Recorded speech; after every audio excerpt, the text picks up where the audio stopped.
Welcome to this episode of Prairie People's Poetry, a spotlight series highlighting Saskatchewan spoken word artists through performances and conversation on the craft and community of the art form. I'm your host, Cat Abenstein, and today we're talking with writer Kristen McLeod.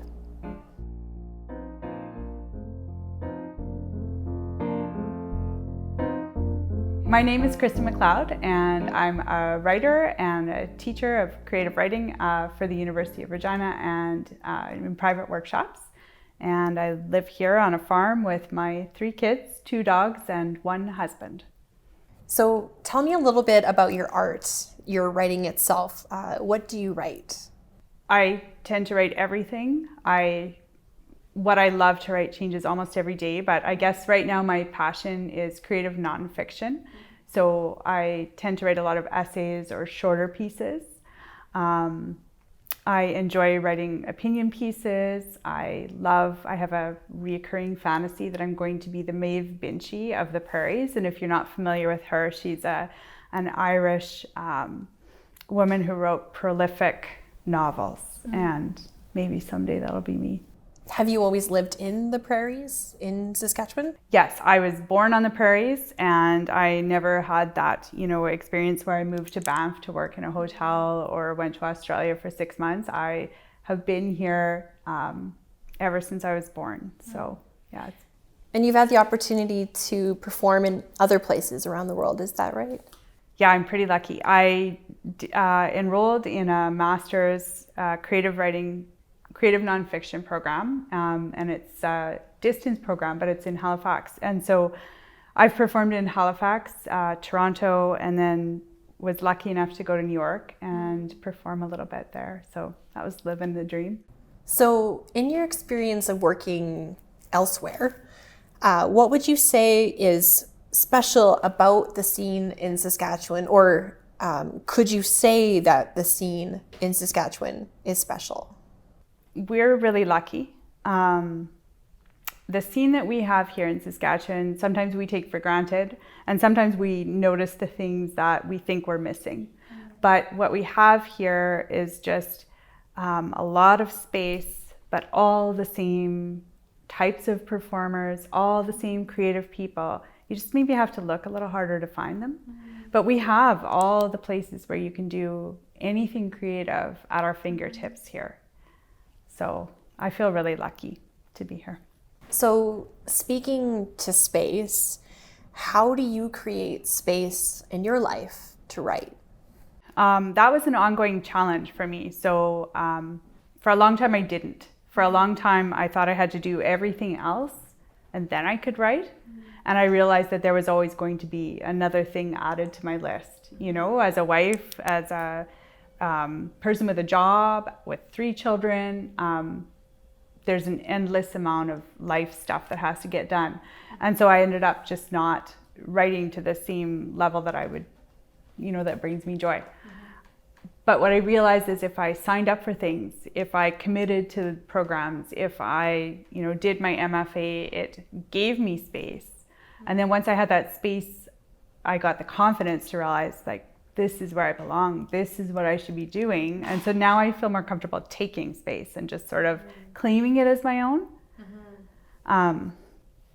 If I were thinking about how to take space specifically to writing or to working on a piece that I want to perform, the beautiful spot for me would be that moments after I wake up in the morning with no one has spoken to me and I haven't looked at any screens at all.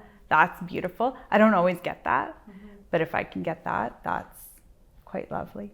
So can you tell me a little bit about your writing process? Finding space is hard, but once you find that space, what does your writing process look like?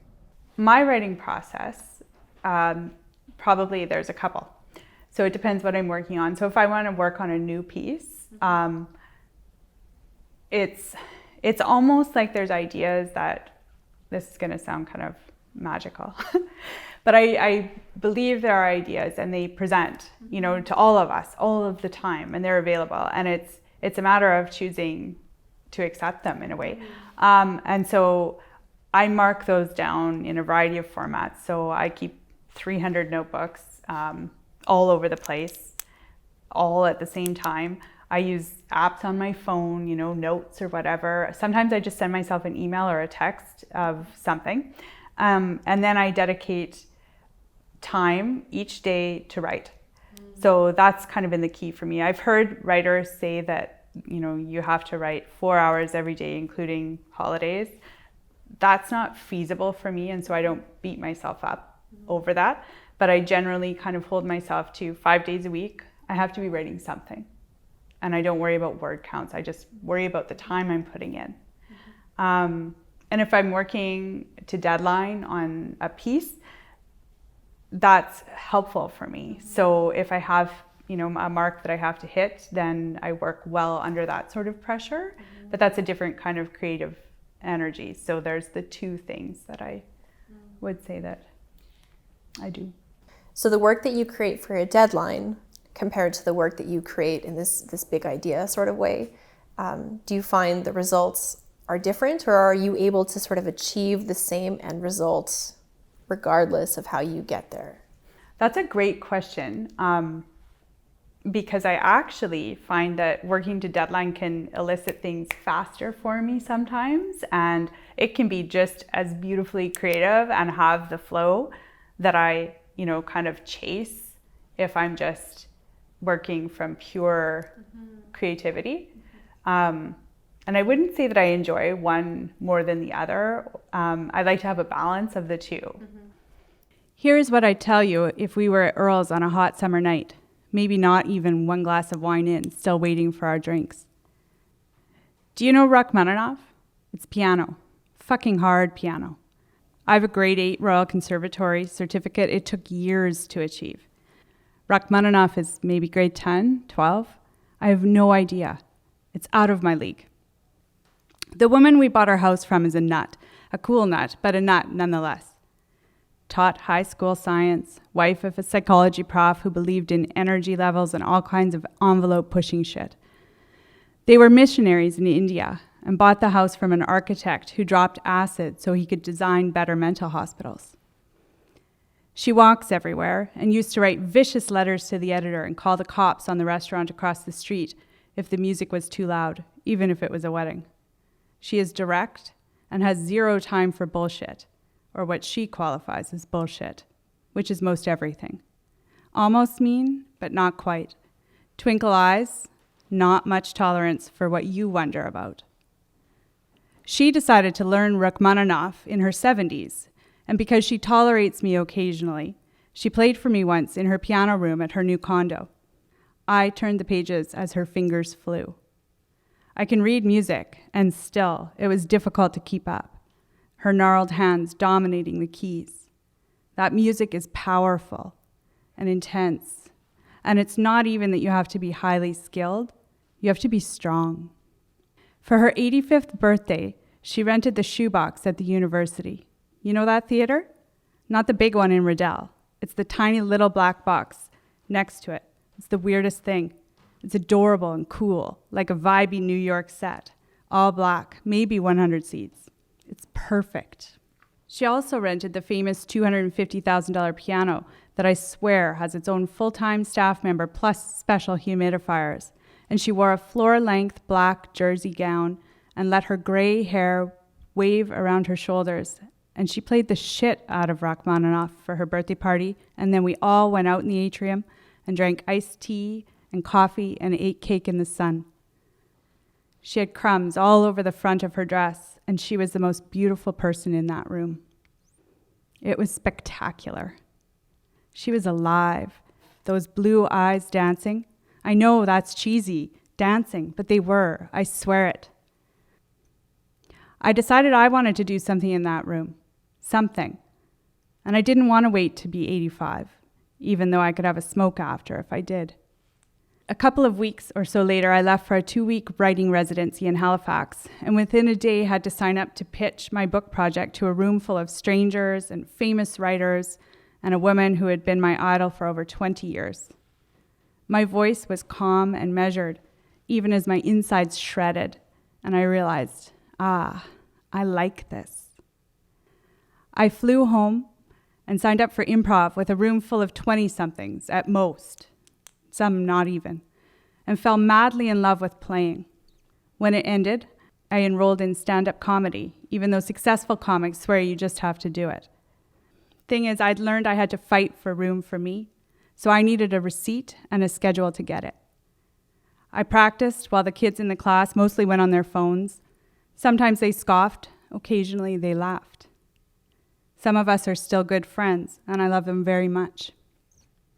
I went early to practice and showed up by myself on open mic Monday nights, putting my name in the hat and watching as people dug deep and were vulnerable.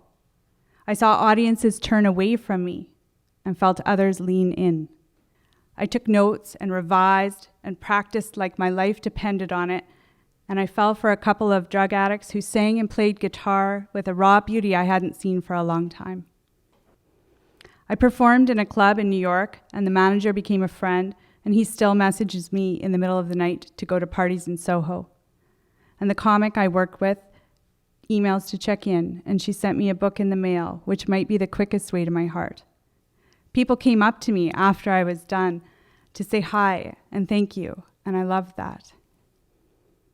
The stand-up class final project was a 3-minute bit in the shoebox, like I'd called it into being just like that. My own moment, and not even 85.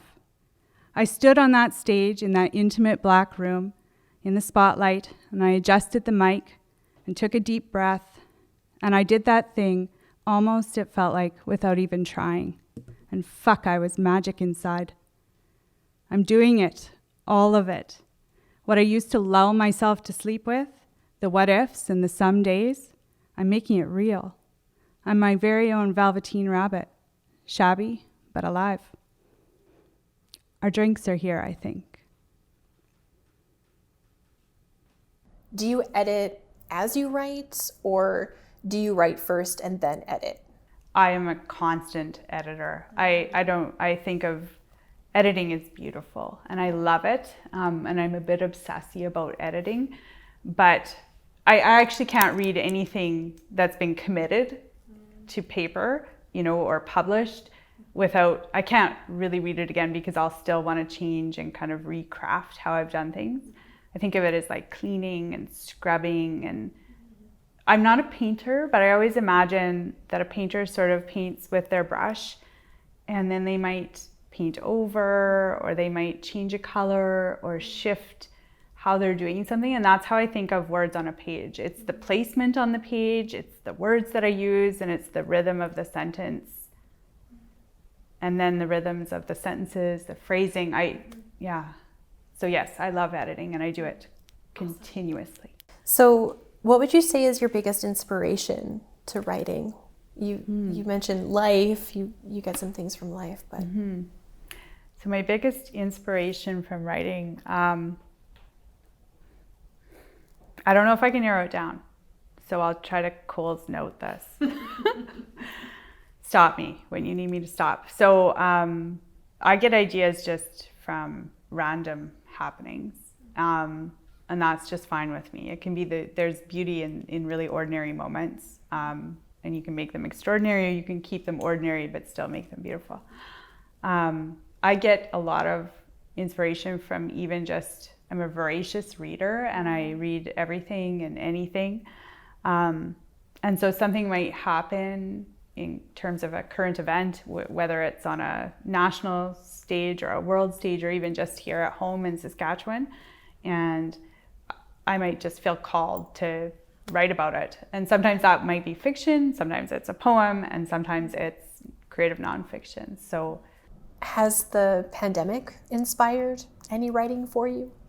I'm not sure if the pandemic itself has inspired writing, but what it has given me is a real good grounding in what's important to me and space, right? Because at the beginning, my kids call it lockdown.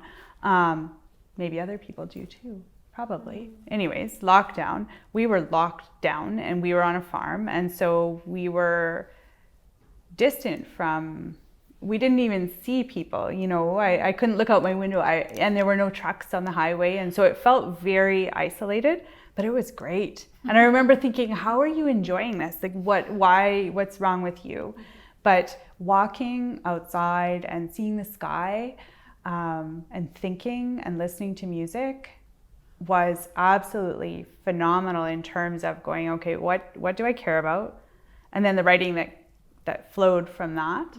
And then I had space to, when something would happen in the world, that usually, I would care about, and it would go on my, extremely long list of things that I care about and things that I would do more about if I had time.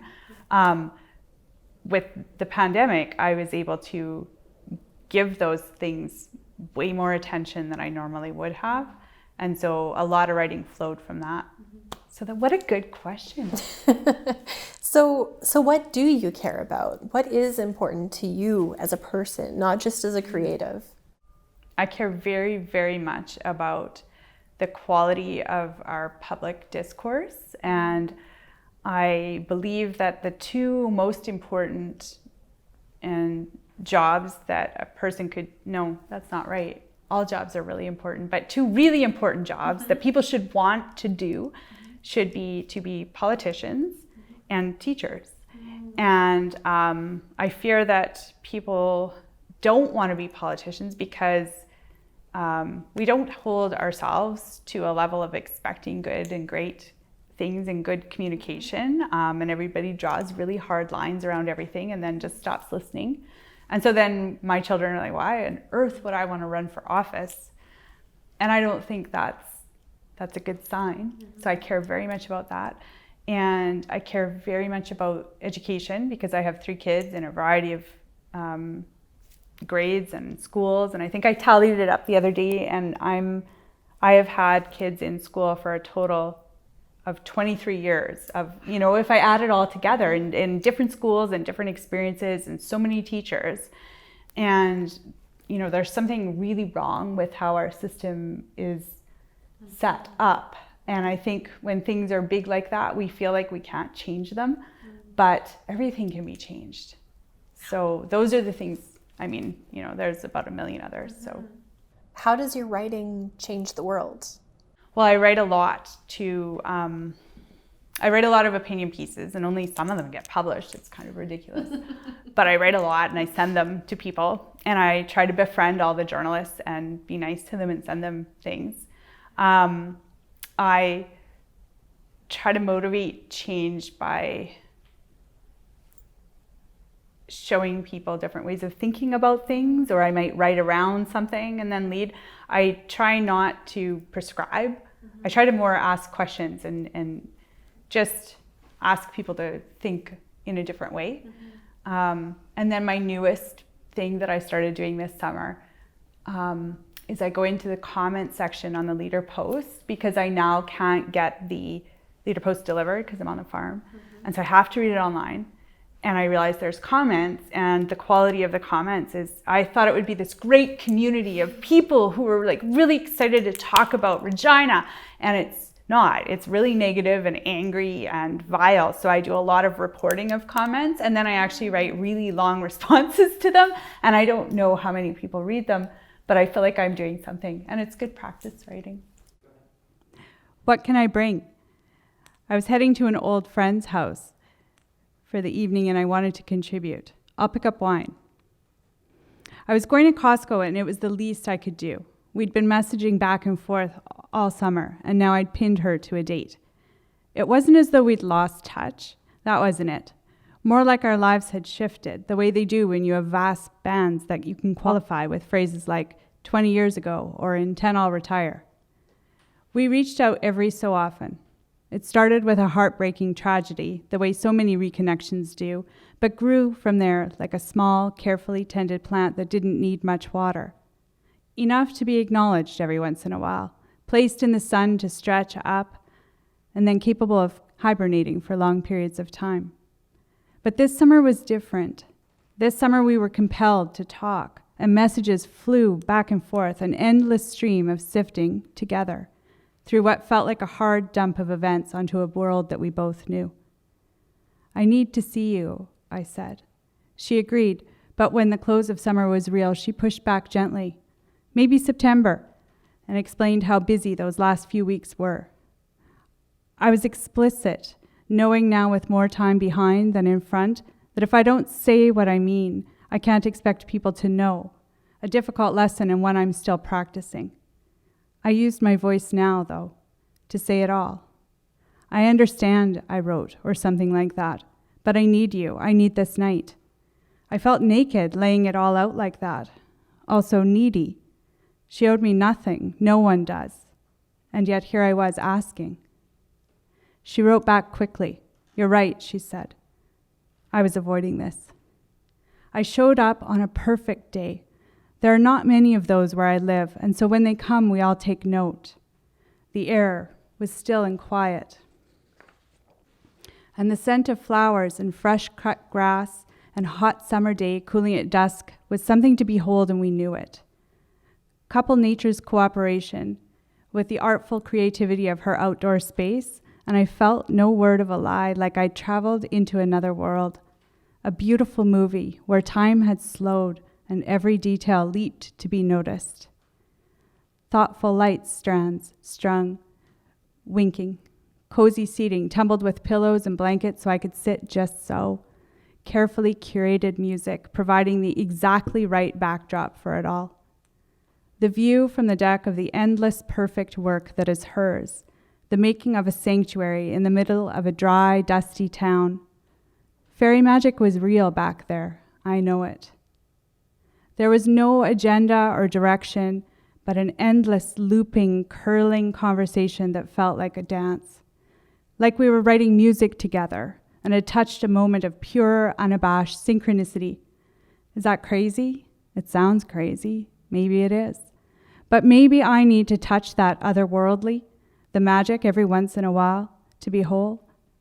Too often would be dangerous, and I enter mostly deliberately and with care, but sometimes it's good, truly good, to sit as though I'm under the care of benign shamanistic spirits. I bought 4 packs of cigarettes, she announced as she puttered when I first arrived. I laughed. How much do you smoke? 4 sounded like an awful lot. It didn't just sound like it. It was. 2 for you and 2 for me, she corrected. I was instantly dismissive. I'd smoked for years. The first was the half-finished butt in an ashtray in the house where I babysat the angry children of an angry woman whose husband worked out of town.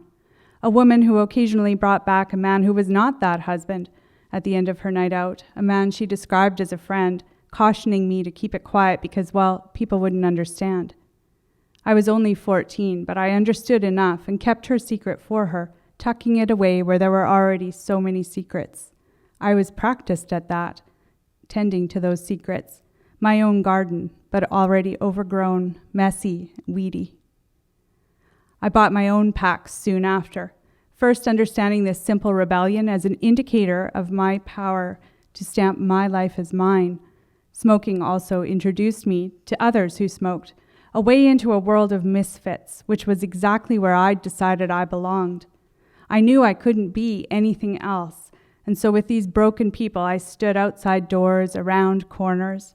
I hid lighters and packs and smoked like my life depended on it. Maybe I think it did. Later, I smoked willfully and with abandon. I was addicted, certainly, but it was also my way of declaring, well, that I did this thing in exact contradiction to all the noise which said smoking is awful and gross and a deliberate harm. The throwdown of a resentful young woman with no idea what to do with the dripping hypocrisy she met every day and the anger she simmered on a constant low heat. It worked for a while. I met the fun people smoking, the ones outside the church halls at weddings, the ones tucked under an eave at a party. I met the ones who smoked occasionally, the moniker social, ascribing exactly what I intended for my own self. Asking for a light or bumming a cigarette was an easy approach for someone who craved connection but wore her own raw hurt on the outside, like a terrible dress graffitied with the long list of wrongs she felt she'd been done, quickly repelling anyone she understood had value, because if she measured herself against, she knew she'd come up wanting. Then one grandma died and then the other, 2 deaths near each other in time, yet so different, even with the same results. Both died in pain, but the process so starkly distinct for each, one a smoker and one not. And I understood, in a way that I'd not yet allowed myself to, that this thing I was doing, wearing with such pride and such shame, was complicit in my own impending mortality, a slow burn of suicide instead of a quick release. It was instant, my decision to stop. No last celebratory cigarette, no formal declaration. I took the half-full pack into the kitchen and put it in the garbage and poured water over top to soak any last-minute urges. I wrote motivational sayings on yellow sticky notes and tacked them all over my apartment on door frames and mirrors, and just like I had when I studied for exams, forced myself to slow down and read, not just read, to consider every time I passed by.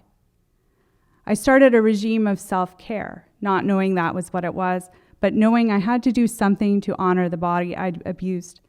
I drank water with lemon squeezes and ate plates of fresh vegetables, and someone kind I only vaguely knew brought me a basket of ripe tomatoes. And I tasted them the way you can when your mouth isn't dulled by smoke and unhappiness. I bought a large swimsuit to cover the body I'd allowed to become padded with the other habits that come with smoking and late nights, the burgers and Chinese and takeout.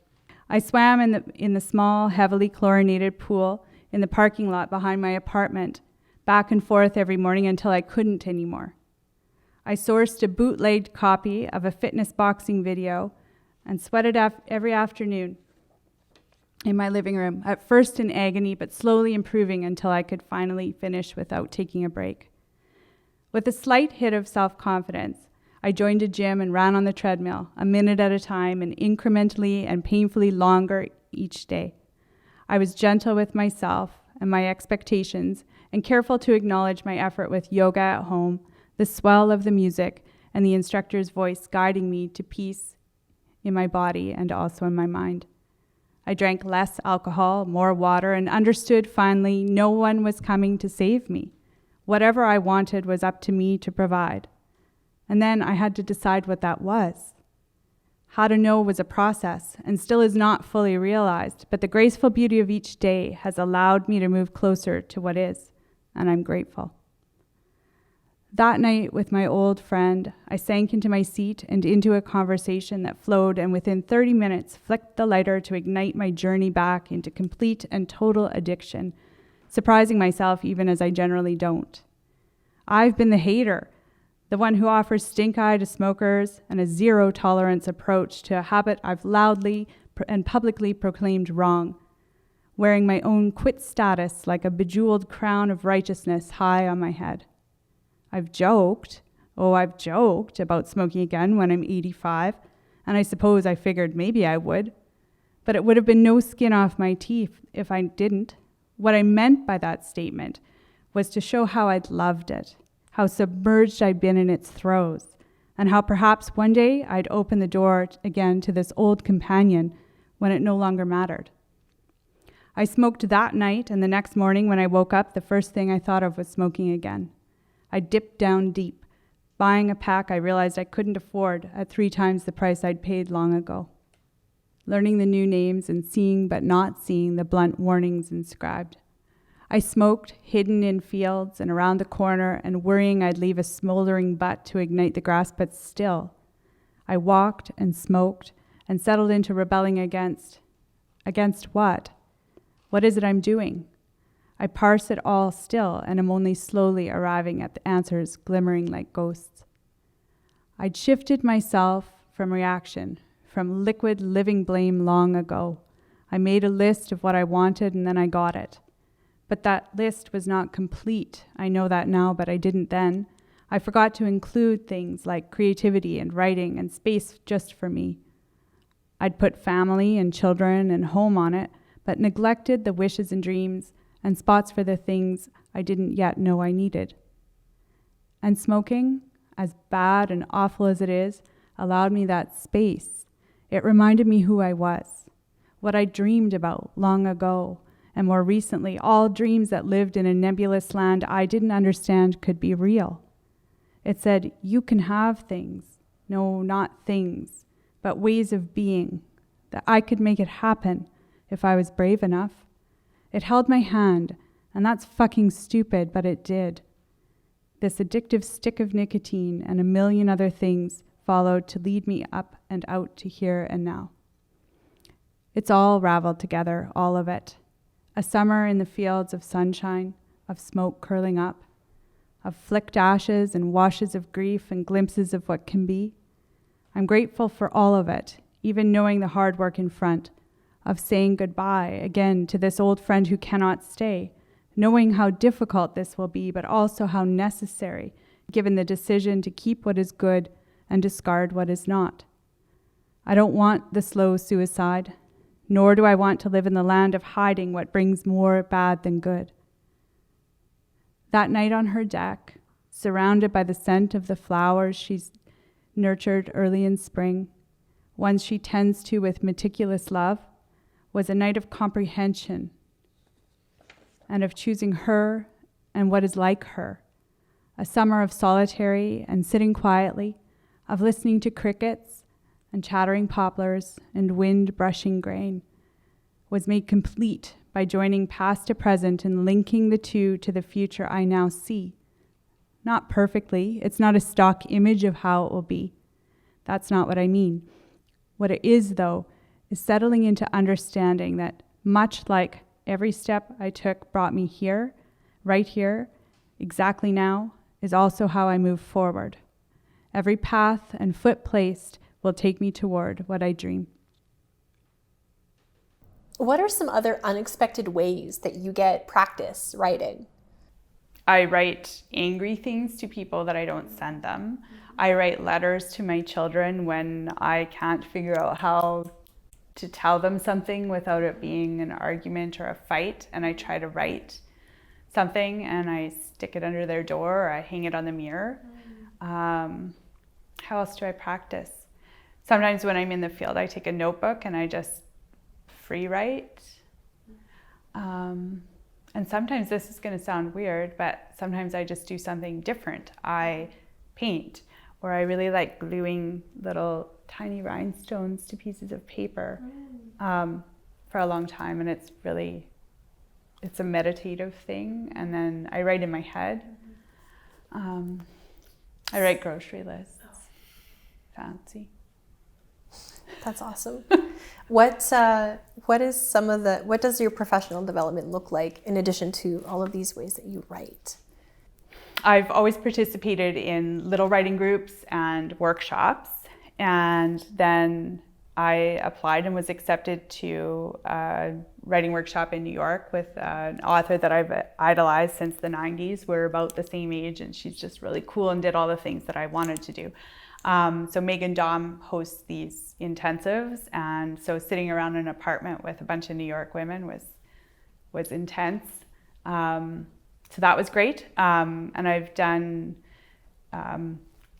Masters of Fine Arts through King's College in Halifax, and it's a beautiful program that blends like the creative spirit with also the craft, right? But also with the nuts and bolts, like the business side of it. So that was really helpful to understand how the business of writing works. And then I'm always just doing little workshops online now, which has opened the world a lot. And I read books about writing. That's my, every day I'm reading one, and I don't know. I listen to audibles, like I listen to copy editing books and just books about language, and think about that and write about that and kind of reflect on that. So can you tell us a little bit about your current projects that you're working on? Yes. So currently, I'm working on my book that was kind of incubated and developed through my MFA. And so it's called Cultivated, and I'm still sorting out kind of how it's going to look, but right now the way I'd like to position it is as a book of essays, and it's about growing up in a cult where unfortunately Satan's clutches were not Italian leather handbags. Let's talk a little bit about your goals. So you're 85, you're looking back at your life. Obviously with a cigarette. Obviously. Obviously. What do you want to see? So at 85, if I were looking back on my life, I would do that, but I would like to live to be 101. So I would feel that there's a lot more writing to be done. So I'd be excited about my next book project. But I kind of want to be working towards being a writer who writes, but who also performs her work. And I don't mean performs like I act it out. I mean who speaks and reads from her work. Mm-hmm. Kind of like, I'm David Sedaris because I'm short like he is. I'm not Greek and I'm not gay, but I'm funny sometimes. And he's really funny. And he gets to do that, and he gets to dress up in weird clothes. And so that's what I'd like to see. I'd like to see that I can wear all of the things that I've bought that I've had nowhere to wear. And I want to build this life where I can wear them and read my work and write. So on that sort of same vein, you're looking back, maybe you're 101 now and you're looking back at your love. You're welcome. Where have you performed? Well, I've performed when I'm looking back on my life, I've performed in venues large and small, and hopefully this pandemic just sort of, shuffles away because I want the live audience. I want the intimate small theater, but I'd really, really like to go to Connexus Arts Center and not have the third balcony be empty. I want the whole thing full, and even if I have to pay for everyone's ticket and force them to just stay, I want the warmth. I would love to go across Canada and speak. And I've developed relationships with people in the States, and I'd like to go back and show them that I did this thing, that they told me I could do, and I've done it. So is there anything else that you'd like to say? So the only thing that I would want to say is that I've really embraced the word entitled. And that was a word that that's the word I use if I see a kid that's, behaving really bratty, or that's the person that you're with at the restaurant who's rude to the server. Mm-hmm. They're entitled, right? But I think what I've grown to understand is that to take space for creativity is there for all of us. Mm-hmm. But so many of us don't believe, and I didn't for a long time, that I was entitled to that space. Mm-hmm. But I am. Because I truly believe that we're all creative beings, and whatever our way of expressing that is personal. Not everybody's a writer, and I'm certainly not a painter. But you can have as much of that in your life as you want, and it doesn't have to be your job. You can have a job, and you can still do this. But it's believing that you're entitled. And so that would be the question that you failed to ask. But thank you for allowing me this space, because I'm entitled to it. This has been Prairie People's Poetry with me, Cat Abenstein, as your host. Thanks to Kristen McLeod for her work, and thanks to you for tuning in. Make sure to like, share, and check out the other videos in our series. And be sure to let us know what you think. Thanks for supporting Prairie Poetry.